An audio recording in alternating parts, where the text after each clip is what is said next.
Wanninin eegaan dhaladhee hamma nagee takka akka irratti aareetti sin beeku. Wanni haareenin siyaasa qulqullumtee beeku. Akka irraa kanatti osoo lallabnu, osoo himnu, osoo lallabnu amma warri garii ilaalcha waraana bilisummaa Oromoo irratti darbaa jechuudha. Kuni wallaalummaadha. Kuma dhibbaa olii waraanni Itoophiyaa jedhamu humniti federaalaatii fi humniti gartee poolisiin naannoo Oromiyaa Wallagga keessa jira. Xaxaanii akka ABO'n kun as ba'ee lafa hin qabanne karaa guddaa tokkicha gartee Finfinneedhaa ka'ee Wallagga seenu kana hundarra jiru waraana isaaniiti. ABO'uma tiisuu malee diina biraa Oromoo irraa tiisuu irraa qolachuu bira hin jirtu. Wanni guddaan nama aarsaa kana. Wanni talammadaati. Warreen gartee waan kana nu banne asuma gara galtaniiti maal nu godha waraanni keenya. Maal godhu jira jaa. Laal waraanni keenya danqamee jira waraana Itoophiyaati. Dhuga siniin danqamee jira. Akka inni asii kun dandeenye naannoo cufa hidhaniiti cinaacha xurree takkitti deemtu tanarra guutanii taa'u jiran jechuudha. Yoo dhaggeeffadha ammas tajaajila isin galtu. Faannoo fi waraanni bilisummaa Oromoo yoo waliin lixan faannoon dhooytu jara kan erga deddeebiitiin dubbata. Faannoon dhooytu Itoophiyaan waraana bilisummaa Oromoo dhooyti. I will explain for you. This is my point. Yoo lolli faannoo fi walda'uudha waraanni bilisummaa Oromoodha faannoonidha.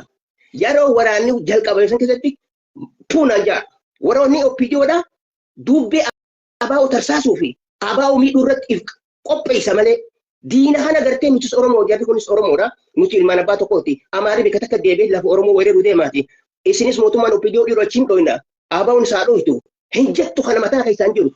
They have not like this idea.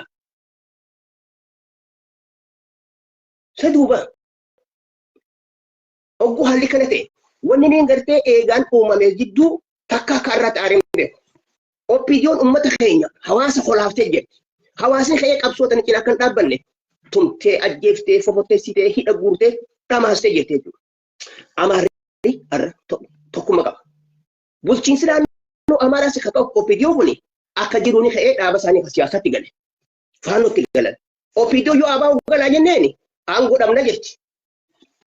Amma haalli akshiinni kun akshiinni OPDO hojjechuu jirtu aangootiiti jecha eessa nu gahuu deema hubattanii. Akkaataa itti sirni gadaa itti cabee Minilik Oromootti dhuunfate haala kana jechuudha. Arras Oromoon yoo amma kaatee waraana sii cinaan dhaabbate OPDO nu baraaraa dhawaa jala akkuma reefu addeessisiniin faannoon karaa Wallaggaa kan dhufteen gara gartee suduuda waraanni Itoophiyaa jiruun gara waraanni bilisummaa Oromoodhaa dhuunfatee harkaa qabuun hin dhufne. Dhuga siniin gara isaaniitiin cinaacha isaaniitiin hulaa badanii fi kutaa keenya keessa wanti qabatee deemte jechuudha. Sareen lameen wal nyaattu bineensa firraan dhorkite Oromoo. ABO'nis akka gartee OPDO'n diinaaf eeggatutti nuun nahu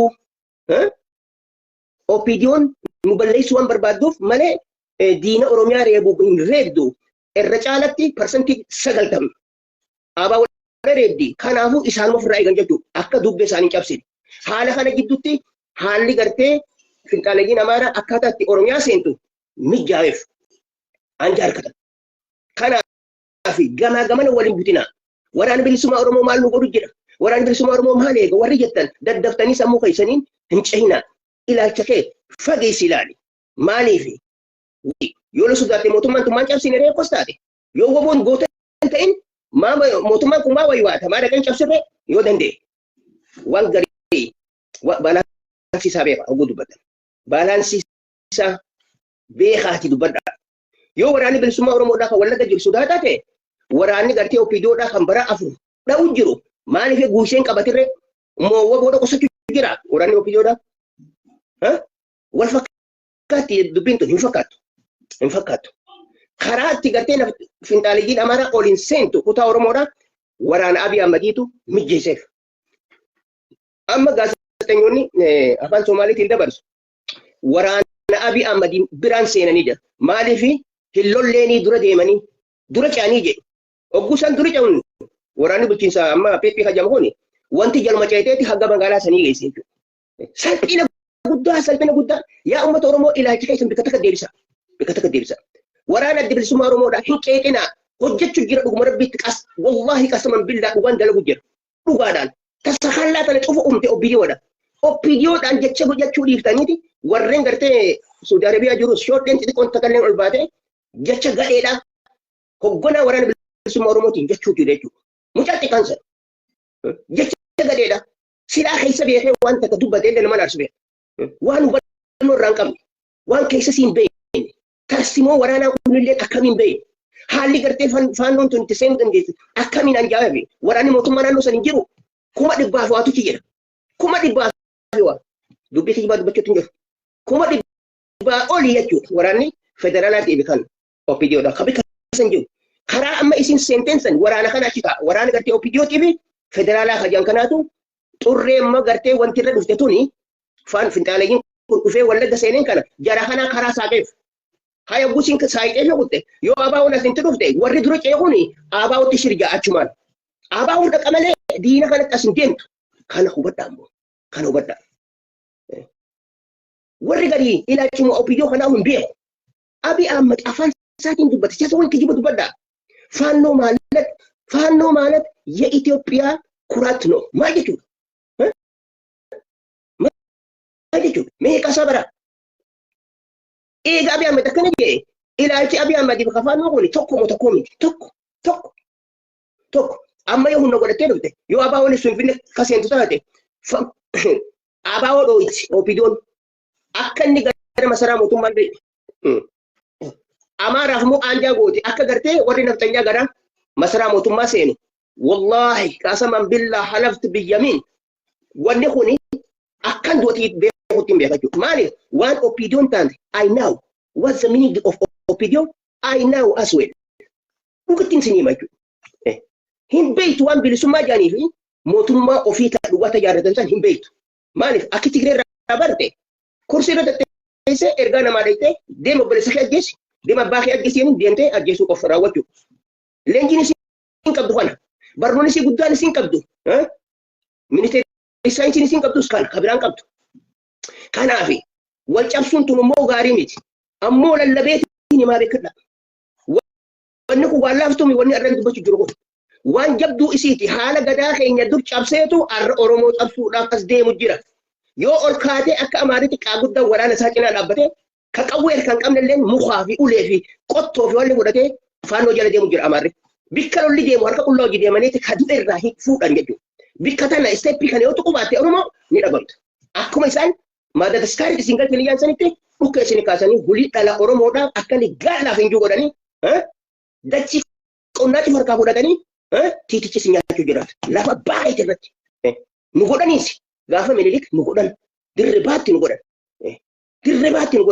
yoo seenaa san hin beekne Oromoo summii dubbadhaa dhugaa hulii mal baratan namni seenaa Minilik Oromoo godhe hin beekne addunyaa kanarraa galuu qabda summii dubbattee dhugdee du'uu qabda keessaafuu OPDOon seenaa kana hin beektu waan Minilik nu godhe hin beektu Abiy Ahmed dhiisi inni Amaara Abiy Ahmed waan Amaarummaarraa xiqqoollee irraa cidhiibuu hin dandeessan warri na aartanii jirtan ate kana aaruleen Amaarammaas yoo keessa beektee natti aarte namtichi faannoo ማለት የኢትዮጵያ ኩራት ነው ጅኡ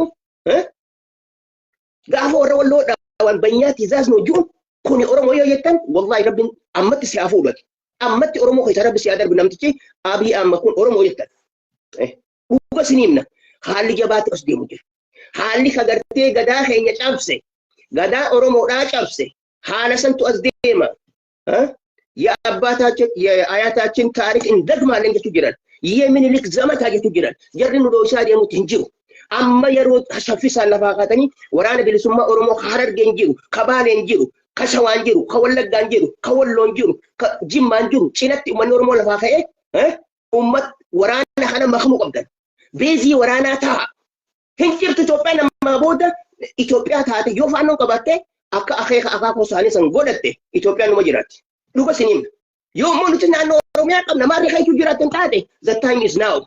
That time is now. Don't sleep. Wake up, Oromo. Wake up. Don't fall asleep. Enough for you sleep. Wake up. We was in emergency condition. Oromo. Namu gurrat kana gurada. haala hamaa keessa jira. Haala daddaffitti lubbuu fi baraaran, lubbuu fi dhaqqaban, oromummaa dhaqqaban, oromiyaa dhaqqaban. Haalli nuti keessa jirru kun. Warreen gartee masheenni warri opiidiyoota naatu bulchiinsa qaba. Opiidiyoota namaa riyyattan qabsoorraa gadi dhaabbaa. Gadi dhaabbaa. Yoo feetan deema amaara galaa warri kana jettan bu'aa oromoodhaan qabdan. Oromoo fi cuyaatan malee oromoodhaan bu'aan qabdan. Amma hunditeetu yoo hunda godhattee finfinnee dhufte. Bara amma kiiloomeetirii 220 deebiste finfinneedha. Dhuga siniim. Kiiloomeetirii 220 deebiste. Yoo akkasumaan gadi dhufte finfinneetti dhufte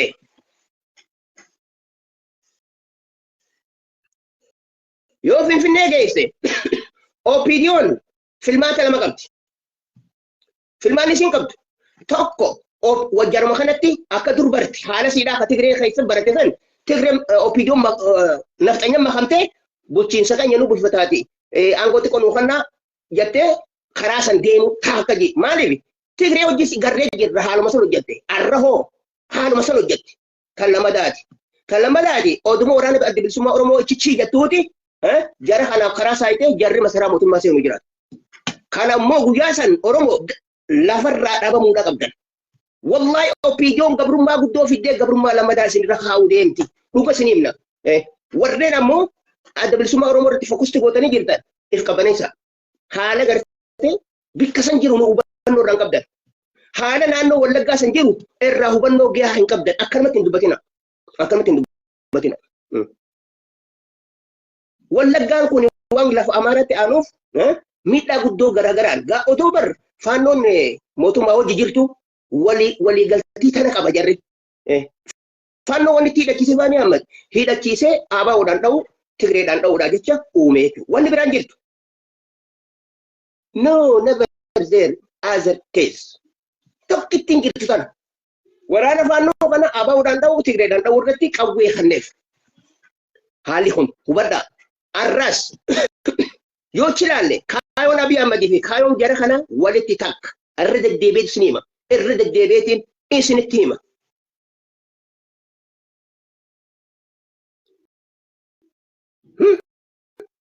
I will apply to you again. You must understanding my message. Abiy Ahmed Lifannon ilaalchi kaayoon isaanii the same as has not different. Kana dhaggeeffadhaa. Waan kijibaa yoon dubbadhe naatti salphataa jira ta'e. Anaatti salphataa bara. Kijiboon dubbadhe. Kaayoon Abiy Ahmedii fi faannoodhaa takka. Caasaan walitti takka. Inninis Minilik nutti dhaadate. Faannoonis Minilik nutti dhaadachuu jirti. Sirna Minilik deebisuu deemti. Eessaan wal dhawaan. Aangoo irraa fudhatan jechuuf dura dhaabbachuu jira malee. Waan biraatti takka akka biraatti gamanaan soddaa isaati gama kana kanis guutummaan isaatu Amaaraan soddaa isaa qofa donteen haadha qofa donteen inni mataan isaa Amaara. Amaara aangoo Oromoo gubbaa taa'u jiru. Amaara aangoo Oromoo gubbaa bulchiinsa Oromoo gubbaa ol bahe akkatti beefuu baaftan. Warri baaftanis isinu warruma gartee Ameerikaa irraa ani qinxila Amaarriyyoo xiila Amaarreeti juutu akka Ameerikaa irraa dhufetti laaftoo kiisaa harka kaa'ee namni Oromoo hayyuu ni jira yoo jettan jechuudha. Abiy Ahmedii fi Lammaa Magarsaa malee Oromoon beekumsa qabdu hin jirtu. Jawaar Mahaammad kana jawwadhaa. Yaa jara keenya. Beekaa wal cabsinee seenaa nurraan baane tan ilmaan keenyaa numa booyan keessatti kufuu deemne jechuudha. Ilmaan keenya har'a yoo cabte Oromoon lama dankaate. Maaliif jarri rifateeti bulchiinsa dur qaban kabara 150 bulchan san dhabanii qabeenya isaanii dhabanii akkaataa dur Oromoo hojjettee isaan nyaachifsan cuu dhabanii ka'anii qabsoo hidhannootti ce'an jechuudha. Har'a yoo kamil kaawwan taate akkuma jaansan godhan Oromoon kutaa tokko hin qabdu. Araddaa takka ta'e Oromoodhaa jedhamtu lafa tanarra hin jirtu. Biyya teenya gadhiisanii boo qabanii. Haala kanaas dhufa kanaafin you must stand by Oromoo. Ol kaayee amma teessanii jiban qabiinaa warra Harargeedha. Garaan na gubatama guutaa ta'anii shamarranii fi qeyroo fi qarreen daansii wal keessa kana ejjan. Amaarri ta'e waan daansiidha bara meeqa dura darbee jira. Akka isin bashannanatti jirtan kuni odumaatti ganda keessaa akka dhaggettuuti lafa si qabdee buqus irraa cirtee lafarra si shorrasitee bineensa si nyaachiftee awwaaltee dhabdanii akka malee ta'u jiraata. Namni jiraatu faannoon biyya qabaannaan Oromoon biyya san irra hin jiraatu. Kan hubadhu nama ol seenaa irratti kana Oromoo godhu yoo biyya guutuu qabaate bar namni ol seenaa irra keessumaa dha nama susubachaa deemanii بورتا إسن كينيا لفن وان قبضني لشو جران نامني خانا دا جيسان أكاتا إسن ترفتن هرب ما ستفتني لفاقاتا أنانغل أورمو أنانغل أوبيديو يو أورمو تاتي بليز يو أورمو تاتي أورماي وان أورمو جدو دنديسو دينا كانت تدبريتي لا يو أبا ورتين ديسيني ديروني قبادة ديمو صدا بر هاي أمت ما في قوي خلاش تخني تاني جارتان سوداتني درو أريوتشو ولا داغيسا مالي سينو بيو أبا ورتي يبدو سينا كسيبري أورمو ريبو رتي رينجا دينا أورمو راديم سورتي مو باسودا كوني آدا خيسني عمل خيسني يرون تنامي يرون تلارتت ولا رابسينو ليميت غرتي وان gocha isi yeroo bara dheeraa hojjettanii Oromoo mashiinsitanii Oromoo gara bilisummaarraa gara Itoophiyaatti micciiru jirtan kanaatu naarse jechuudha. Oromoon irraa warra mataan laaqamee irra guddaa. OPDOdhaas bulchiinsa Oromoo warra see warri inni jiran bulchiinsa gaarii jedhan yeroo bulchiinsa kan jettan warra jiru jira. Takkaa bulchiinsa kan jetteen beeku. Eega Mallas Zeenaawii kutees gaafa Mallas Zeenaawiitis gaafa Mangistuutis gaafa Haile Sillaaseetis bulchiinsa kan jennumaa hunjaaramne impaayera kana gubbatti qabana ta'an. Mangistuunis Amaara. Haile Sillaaseen Amaara. Mallas Zeenaawii Tigree.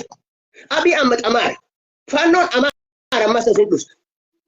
Haala gartee Mangistuun dabarsisanii fi haala Mallasaan dabarse sadii miti faannoon deemu jirtu. Oromoon akka isin lamada lafaan kaanetti qabritti galchine jechuu jira. Akka hafuura baafannee walii teenyu biyya teenya tana gartee wanta akka sodaan maletti biitti Itoophiyaa jechuun ta Amaaraati Amaara jechuun ta Itoophiyaati. Itoophiyaa ማለት Amaara ማለት ነው. Amaara ማለት Itoophiyaa ማለት ነው. namni tokko nu wajjin qabu ከመጀመሪያም አማራ ነች ኢትዮጵያ አማራ ነች እስከ መጨረሻም ኢትዮጵያ የአማራ ነች ከና ኸይሳ ኦሮሞ ኢሳት የትሜት አካሚት ኛቴ ዱይዴ ኦልቴ ቡዳ ወራን ብልሱማ ኦሮሞዳ ኢሳን ጅሩ ኢሲን ገርሲተ ጉያ ለሜንማ አማ የሮ ገባብቱቲ ፋኖማ ኦፒዲዮን ድረ ጨይቱ ሆነ ዱረ ዳበቴ ወሬ ገበር ባጂሱ ኒ ከፈላ ጀቻ ይኸለስ ቀብዱና ታይ ኦፒዲዮን ሞ ዱረ ዳበቴ ነው ዱረ ዴምቲ ዱረ ጨይቲ ዱረ ፊዲ haga ammatti wallaggaa deddeebi'anii seenu jiran haga ammaa jala bu'eetiin information kana guuru jiran garmoo OPDOon jirtu kanaani nutti seenti ummata Oromoo gatti karaa abaa'uun jirtu takka seenteen beektu takka abaa'uun dhayee liyaaree wallagguma tana keessatti ogguunni abaa'uun dhayee karaatti cufteeti akka abaa'uun walitti hin deebine kunnitti bobbaatee Amaara dhootituun akka gartee mooratti hin deebine goote wanni OPDO isin jettanii kun hubadhaa dura OPDO tana baraa dura seenaa OPDO tana baraa dura akka nama kaatanii dhaaba siyaasaa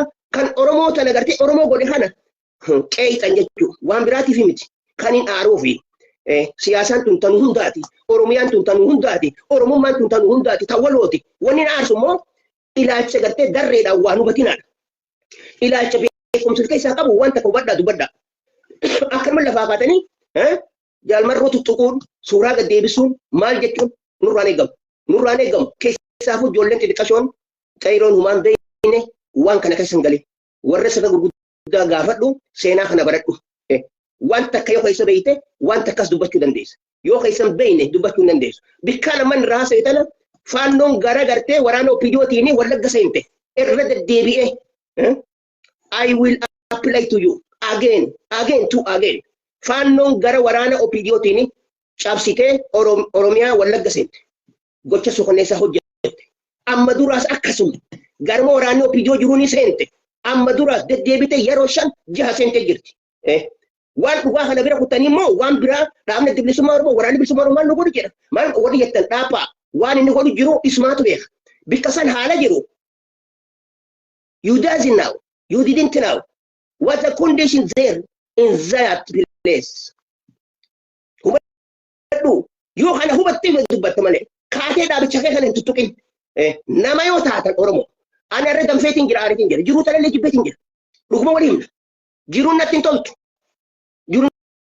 toltu osoo Oromoo miliyoonni 60 lafa tana jirtu Amaarri miliyoonni 20 Oromoo miliyoonni 60 qabachuudhaaf deemaa jechuudha akkuma jansan godhuu deeman kana cufaamoo tokkummaa dhabne bikka takkaa ol ka'uu dhabne wanni nu dhorkees OPDOon kophaa uummata Oromoo qabsoo kanarraa gad dhorkiti shanee hojii jirtan hidha guurii ajjeesi reebi ifi Oromoo taatee lafa Oromoodhaa eeguutti hin jirtu Oromoo taatee lafa Oromiyaadhaa akka bilisumtu godhutti hin jirtu Oromoo taatee mirga abbaa biyyummaa Oromoo tiksaan jirtu mee arra fakkeenyaaf isin dubbadda.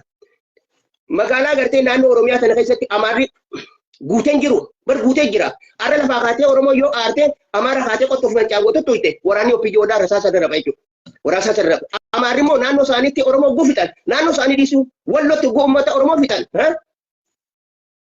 Ni gammadan. Wanni isaan dhawaan jirtu. Gaafa gartee isaan bulchiinsa naannoo qabanillee bulchiinsi naannoo isaanii Oromoo gaggeessanitti gammada malee hin tuqu. Garaagarummaan jiru kana OPDOn tana jechuudha. What's the meaning of OPDO? Like this. Kana. Memang kaani uummanni Oromoodhaan gaara mul'ataa irraa eegalanii dadariin akkasumatti ciroon bikka cufa argumatan haga dirree dhaabbaatti haga cufatti lafaa kaanii amma haadhawanii ammatti baatee OPDOn amma maaliif ni sodaatti Amaara warra hojiin bulchiinsa dachi jiru santu OPDO sana ajajaa bara. Ajajaan guddaan Amaarri Abiy Ahmed bara. Mee Oromoon ol kaatee haa ta'u Abiy Ahmed tusee haa ta'u. Haala kana hunda garreeti abbichuun baantan bututtuudha. Bututtuudha. Summii Oromooti vaayirasii Oromooti. Dhuga isin himna. Dhuga isin himna. Amma waan as deemaan isin himu jira. Yoo wanti tun Finfinnee dhufte wanti isaan simatti. Innilleen abaa warra isaanii simata malee kanallee haasawti jira. Abiy Ahmed faannoo fi abaa kamtuutu sitti aana yoo jettee faannoon natti aana jaa. Maaliif dhiigni dhiigarraa nafu. Dhiigni dhiigan jibbu. Lafee isaati dhiiga isaati. Kaayoon isaatis kana. Dhuga isin himna. Duuba dhaabne waraanni bilisummaa Oromoodhaa Oromoo malee humaan qabu. Hawaasni Oromoodhaa ol kaatanii dhaabicha kana cina dhaabbachuu. Waraana bilisummaa Oromoo cina dhaabbattan malee hin baraaramtan. Listen to me. I will apply to you again. Ol kaatanii waraana bilisummaa Oromoo cina yoo hin dhaabbatiin hawaasni kan jirtanitti hin baraaramtan hin dhumtan. Warri duraan darree ka duraan ciisu jiru lafa isin ka Affaarillee gara isaatiin isin gata. Caapoo keessan ugu arge. Somaaliin isin tol deemti. Ilaa hawaasitti yeetti. Caapoo keessan ugu arge. Kun cuftee odoon dhufne akka Amaarri lafaa ka'ee qawwee fuudhatti. Dhiira dhalaadhaan ol kaati qawwee fuudhaati waboo cina dabadda. No other solution for Oromo nation. No solution, other solution for Oromo nation. Only this way. Oromo, you must armed. You must armed. Armament is your solution. Don't flow. Don't fall asleep. Wake up. This time is certain time for you, Oromo. Hey, balasi fuudhuu deemtu oduma gartuu dura teessa. Odoo laaltee gartuu balaa si nyaachuu deemtu galaana si fuudhee si kutuu deemu dura teessee eeggatta qawwee fuudhi. Arrarraa jalqabe. Oromoon Harargee jirtu gara waraana bilisummaa Oromootti deema. Dargaggeessi qayyoo fi qaree nama jirtan. Furmaanni kana malee hin jiru. Hin jirtu onni OPDOn kolkolee waan biraa haasawtu tuni Itoophiyaa maarree goonee Itoophiyaan bulchituu hin dandeessu. Hin dandeessu. Ni kijibti. Itoophiyaan akka Rwaandaa taati. Akka Rwaandaadha. Achi booda